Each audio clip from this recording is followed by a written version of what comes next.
Shalom, shalom, bien-aimés dans le Seigneur. Merci de vous savoir encore nombreux cette semaine à l'écoute de votre émission à l'école du sabbat. À l'école du sabbat, comme nous le disions, c'est l'étude d'un moniteur, d'un guide trimestriel et nous sommes dans le troisième trimestre de l'an 2024 et nous étudions le livre de Marc. Cette leçon, c'est la leçon 11 ayant pour titre « Arrêter et juger ». Vous l'avez compris, arrêter et juger, qui? C'est Jésus. Le verset à mémoriser nous est tiré du livre de Marc, le chapitre 14, le verset 36, qui dit « Il disait, Abba, Père, toutes choses te sont possibles, éloigne de moi cette coupe, toutefois non pas ce que je veux, mais ce que tu veux ». Pour parler et aborder cette semaine cruciale ou ces jours cruciaux de l'arrestation et du jugement de Jésus-Christ devant le Sanhédrin, puis devant le gouvernement, Ponce Pilate et tout, nous allons aborder cette étude avec le frère Innocent. Bonjour Innocent. Bonjour Florence. Bonjour, bonjour. Madame. Plaisir à nouveau d'être avec vous sur ce plateau. Merci. Nous allons donc demander à Innocent de nous unir une fois de plus à ça dans la prière. Prions.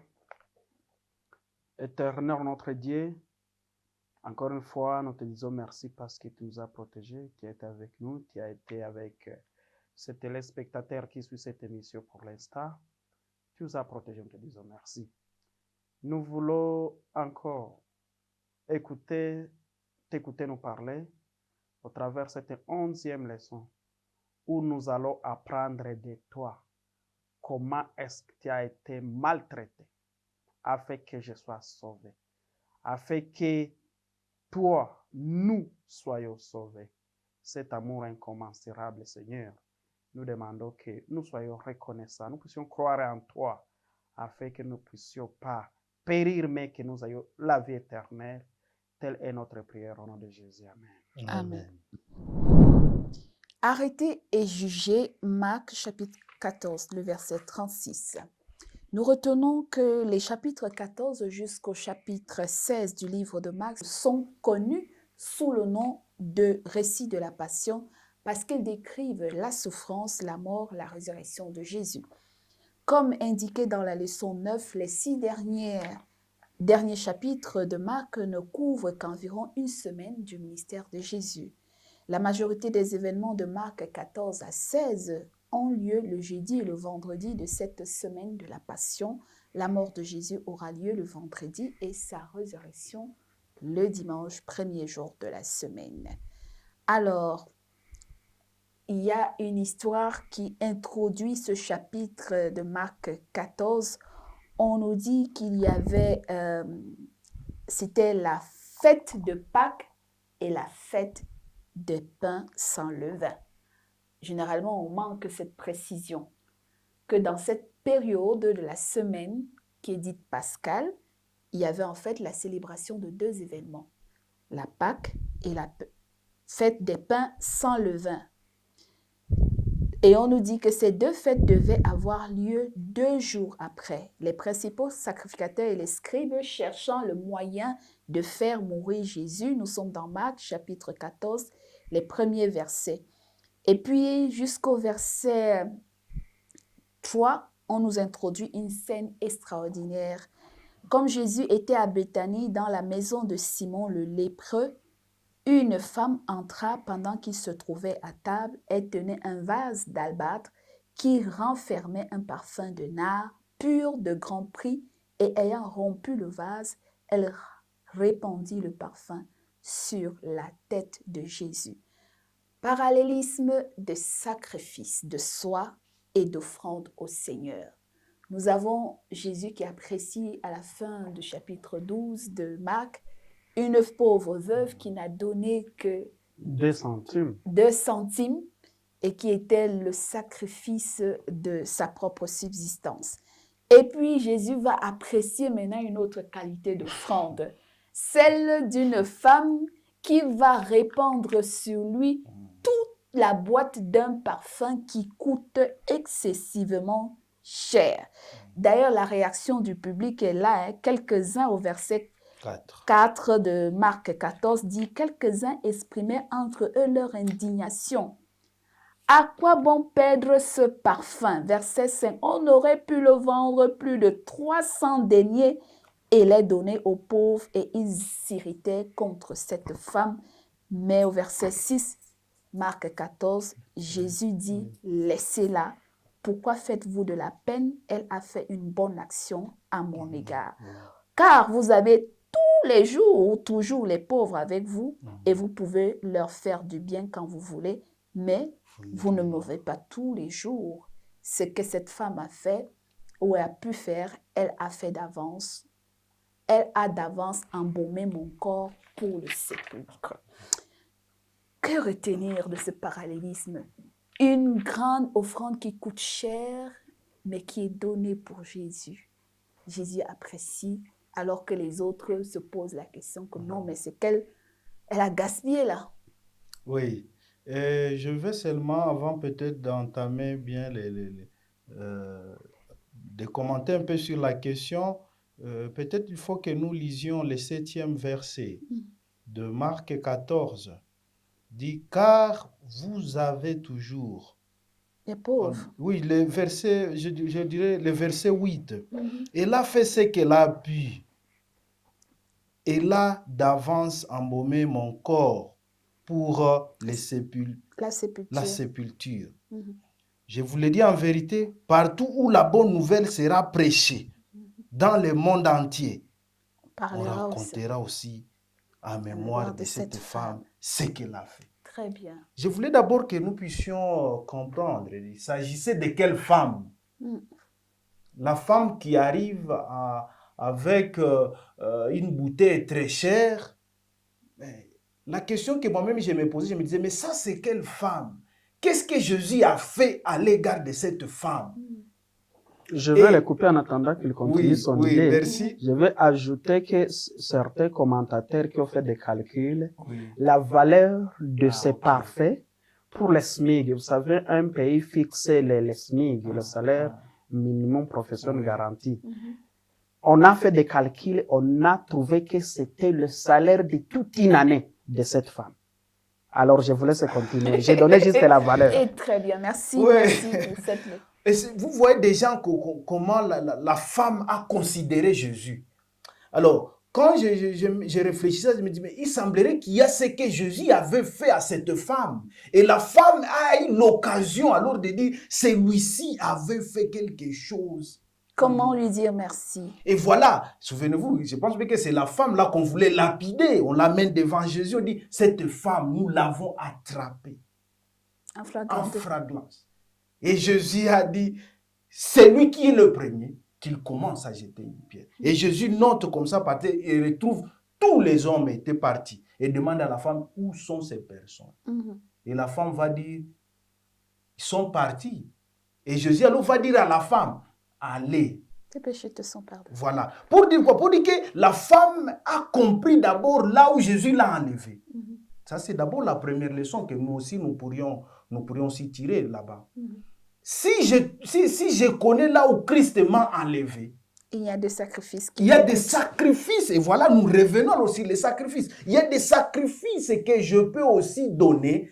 Moi-même, je peux me donner pour l'œuvre du Seigneur parce que je connais ce qu'il a fait pour nous. Très bien. Imaginez-vous par exemple, nous qui étions catholiques auparavant, on a étudié dans des écoles hors catholiques. Et c'est de là que nous avons reçu les messages. C'est-à-dire, moi aussi, je connais là où Christ m'a enlevé. Et moi aussi, je dois me sacrifier pour son évangile. Cela prouve que chacun doit d'abord essayer un peu de voir ce que Christ m'a enlevé. Le prix que Christ a payé pour que je sois ce que je suis aujourd'hui. Qu'est-ce que moi aussi je peux donner au retour? Très bien, merci, oui, frère. Je voulais juste ajouter un élément sur ce que le frère Janvier était en train de dire. Vous voyez, Jésus, lorsque nous sommes en Marc 12, quelqu'un donne aux yeux des humains une petite somme d'argent, 2 centimes. Mais Jésus apprécie, il dit qu'il a donné beaucoup, plus que tout le monde. C'est comme aujourd'hui, quelqu'un peut donner $1 et les autres sont en train de donner des $1000, des 5000, mais Jésus, il dit que celui qui a donné $1, il a beaucoup donné. Mais quand nous allons vers 13e chapitre, on trouve une femme qui a donné aussi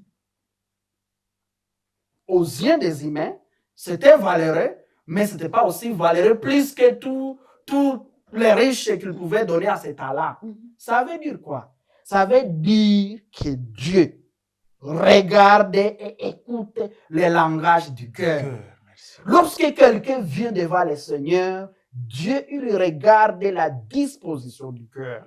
Que ce soit celui qui a donné paix, mais avec un degré de sacrifice très élevé. Parce que lorsque nous allons chez la veuve, on nous dit que c'est tout ce qu'elle a. Sa subsistance. Et lorsque nous voyons cette femme de Marc 13, on trouve aussi que apparemment, elle n'avait pas beaucoup, mais c'est quelqu'un qui s'arrangeait, qui se sacrifiait pour garder l'argent afin de faire une surprise à Jésus.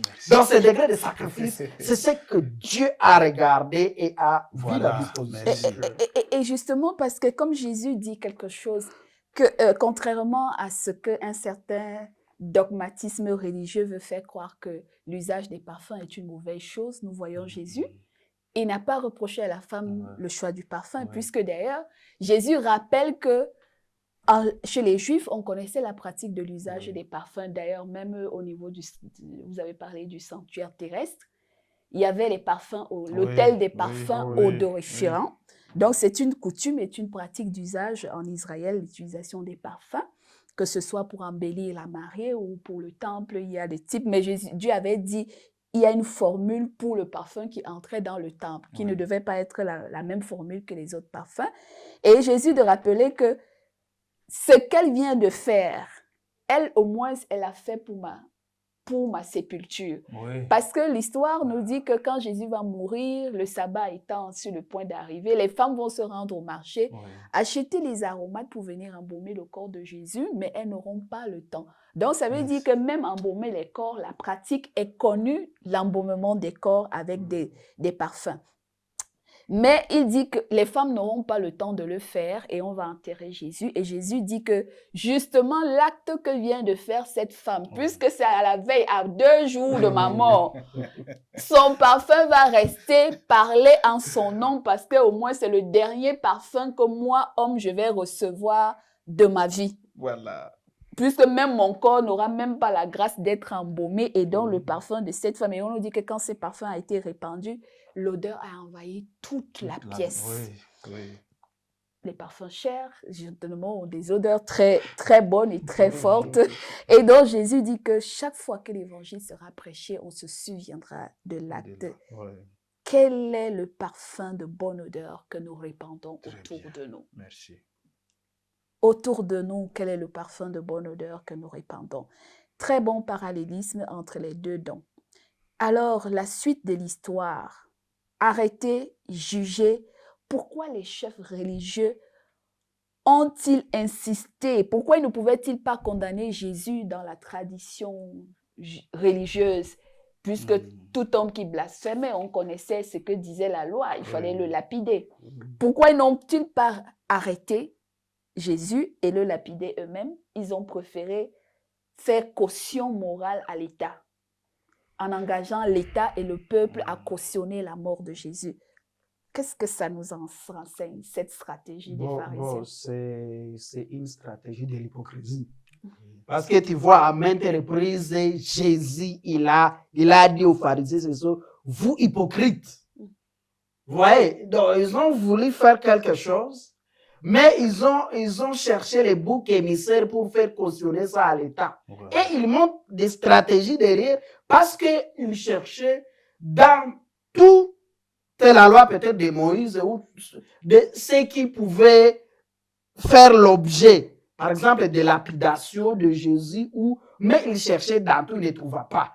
Parce que si nous allons voir même qu'on a cherché des témoignages, des faux témoignages. Dans la leçon peut-être qui va suivre, on en va trouver on a manqué de témoignages qui pouvaient attraper Jésus. Et c'est comme ça que ces sacrificateurs, ils cherchaient où est-ce que nous pouvons trouver un motif pour arrêter Jésus, même faussement. Donc, comme c'était des religieux, il ne fallait pas qu'aux yeux du peuple, de la foule, qu'ils puissent se faire comme s'ils sont en train de tremper dans des choses sales. Il fallait faire porter ça à l'État. Et c'est ça l'hypocrisie dont Jésus parlait à maintes reprises. Et justement, quand on parlait des événements de la persécution, de la fin d'État, parce que là, c'est l'Église qui livre Jésus à l'État. Oui. Et l'État même qui ne voit même pas la raison, mais bon, vous l'avez dit que c'est un dissident. Il veut créer un royaume dans un royaume. Et que Pilate va jouer le jeu, il va livrer Jésus, la foule va cautionner, on va libérer un brigand à la place de Jésus.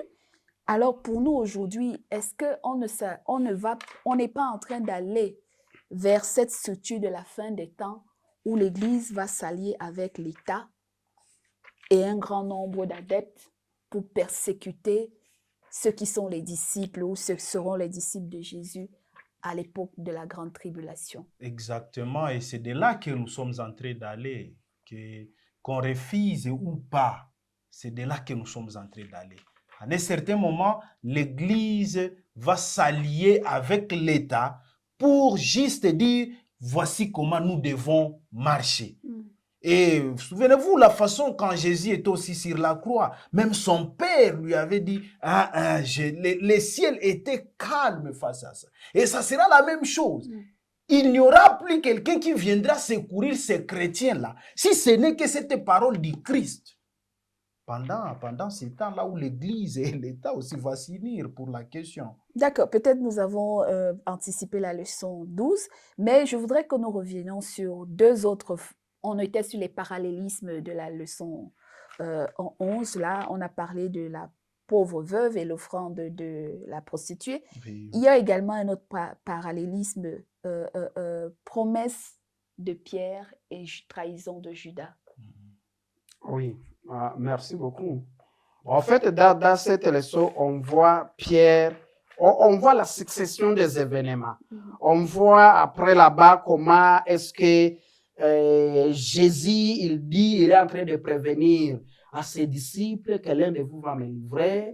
Et c'est là où il y a même l'institution de la Sainte Seine. Vous savez que, bon, bien c'est là effectivement aujourd'hui qui continue à célébrer la Pâque, mais la Pâque, vous vous souvenez, ça c'était avec les Israélites, et lorsque on se souvenait de la façon dont ils ont été délivrés de l'Égypte, avec Jésus, et on a institué la cérémonie de Sainte Seine où il dit à chaque fois que nous nous souvenons de sa mort, que nous puissions passer à la Sainte Seine.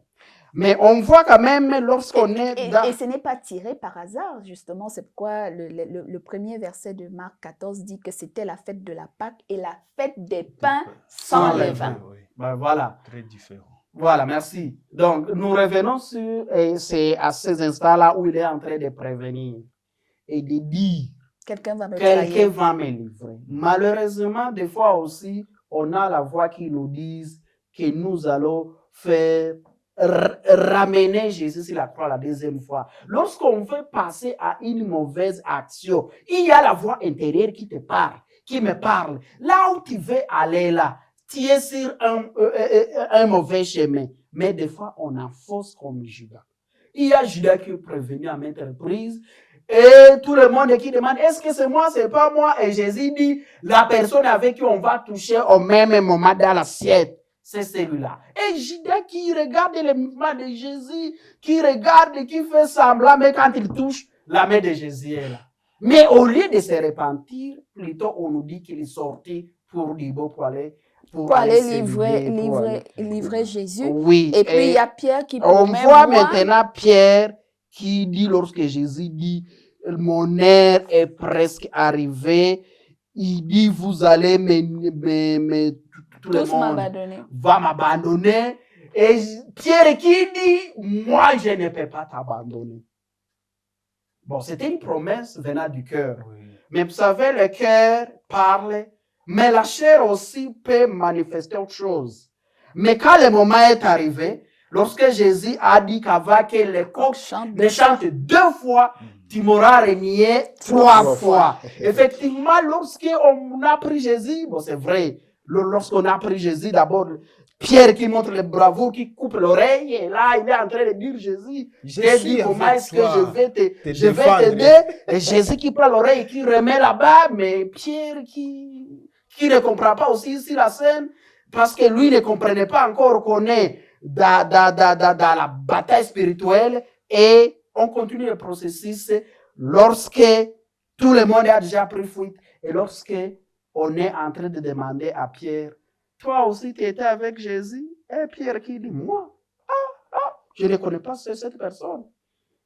Et on réitère 2, 3 fois et les coqs sonnent pour 2e fois. C'est par là qu'on nous dit, Pierre, il se souvient de la parole que Jésus lui avait dit, mais qui va pleurer. Ce qui me va droit au cœur, c'est qu'au fur et à mesure que Pierre a évolué, il a grandi spirituellement.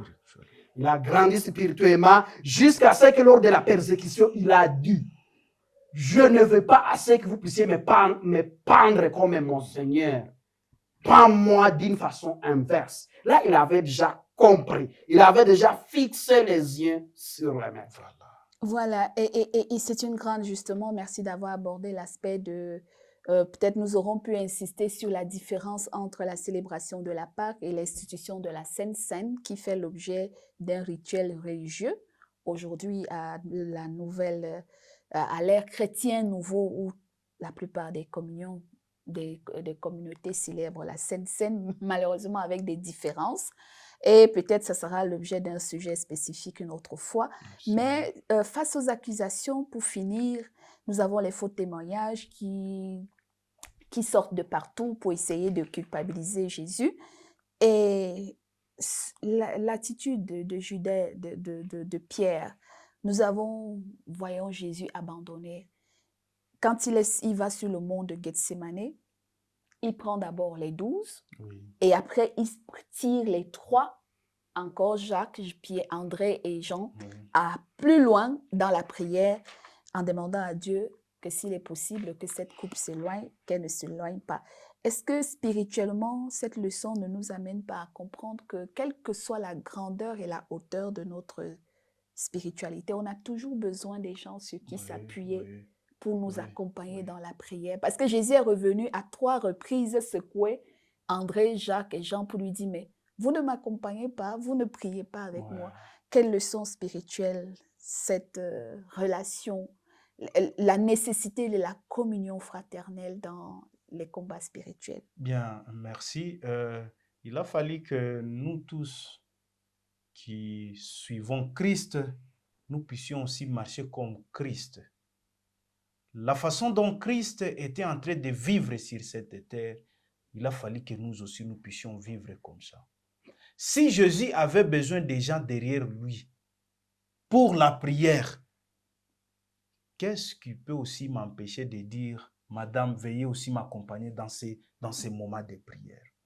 Même si on est pasteur, même si on est qui, comprenez qu'on a besoin toujours d'un soutien. Même du plus petit pour nous soutenir. Voilà, même les enfants là. Et Jésus était revenu là-bas. Souvenez-vous de la leçon où on parlait que les enfants aussi doivent aussi s'investir dans l'affaire de l'évangélisation. Pour dire que même ces enfants, même comme vous venez de dire, même les petits là, ils sont aussi capables aussi de nous accompagner dans la prière. C'est-à-dire, si nous voulons vaincre ce monde qui est hostile face à notre vie spirituelle, nous devons toujours nous accompagner chaque jour dans la prière, que nous prions chacun pour l'autre. Merci beaucoup. Et alors, dernier mot innocent dans ce sens, pourquoi Jésus a-t-il eu besoin du recours et du secours de la prière des autres? Bon, merci beaucoup. Vous voyez que tout ce que Jésus faisait, c'était pédagogique. Et il nous a dit, Paul nous dit de nous soutenir les uns avec les autres. À maintes reprises, nous avons vu, même lorsque Pierre était en prison, il y avait l'église primitive qui se réunissait quelque part pour prier pour lui. Lorsqu'on va pour cela, c'est en prison, il y avait les gens toujours qui priaient. Ça veut dire là, on nous montre l'efficacité de la prière, mais surtout de la prière en commun. Et c'est aussi une interpellation pour nous de nous approprier des bienfaits de la force de la prière. Je sens que d'une manière ou d'une autre, on peut être en train de traverser un moment. Parce que ici aussi, il y a Jésus qui prie. Lorsqu'il prie, il montre l'intention spirituelle, mais la chair montre que, si possible, que cette coupe puisse m'être éloignée. Mais à la fin, qui demande que la volonté du Père soit faite. Et que Dieu nous aide également de savoir, de mettre en avant la prière dans tout ce que nous faisons. Merci beaucoup. Merci donc, leçon 11, arrêter et juger. Juger devant le Sanhédrin, juger devant Ponce Pilate et devant le peuple. Jésus ne va répondre pratiquement presque à toutes les accusations. Il va se faire muet et il va, comme une brebis, se laisser aller à la boucherie. À chaque défi de notre vie, quelle attitude avons-nous devant la souffrance et la douleur? Jésus était dans l'agonie au mont Gethsémane en attendant son arrestation, mais cela ne lui a pas empêché de prier, prier, et d'inciter même les gens qui étaient autour de lui de l'accompagner dans la prière. Face donc à nos douleurs, à nos souffrances spirituelles et à nos combats, quelle attitude avons-nous? Comment réagissons-nous face aux fausses accusations? C'est vrai, à un moment, il s'est défendu, mais après, il s'est taré dans le silence. Puisse ces leçons nous aider spirituellement à croître devant chaque épreuve et devant chaque tribulation. Nous allons prier. Seigneur notre Dieu, tu as été jugé, condamné et arrêté, maltraité. Il est d'évidence que chacun de nous, dans sa lutte spirituelle et dans son cheminement, depuis sa naissance et à cette heure, nous avons aussi traversé des étapes aussi rudes, aussi dures. Nous avons été dans l'agonie et nous avons douté de ta présence dans nos vies. Comme Jésus à Gethsémane a douté que tu puisses encore être auprès de lui et il t'a imploré pour que non point sa volonté, mais la tienne. Nous voulons que tu nous donnes cette même force spirituelle afin que face à chaque tribulation, à chaque agonie, à chaque défi qui surpasse notre humanité, que nous apprenions à nous laisser conduire par ton esprit, à nous laisser conduire afin que seule ta volonté triomphe de nos faiblesses. Et merci encore pour le soutien de toutes ces personnes, parfois que nous ignorons, mais qui intercèdent en quelques lieux en notre faveur. Ça peut être des proches, des membres de nos familles, des frères dans la foi, des voisins, mais que toutes ces prières nous accompagnent et nous permettent de grandir dans l'espérance de tes promesses, comme Pierre a compté sur toi, même quand il t'avait renié, il s'est souvenu de ta parole et il est revenu à toi. Merci de nous ramener chacun lorsque nous nous égarons loin de toi, comme tu as ramené Pierre, au nom de Jésus-Christ. Amen. Amen. Merci donc. Rendez-vous la semaine prochaine. Likez, partagez la vidéo, laissez-nous vos commentaires. Nous serons ravis de partager ces moments avec nous. Au revoir.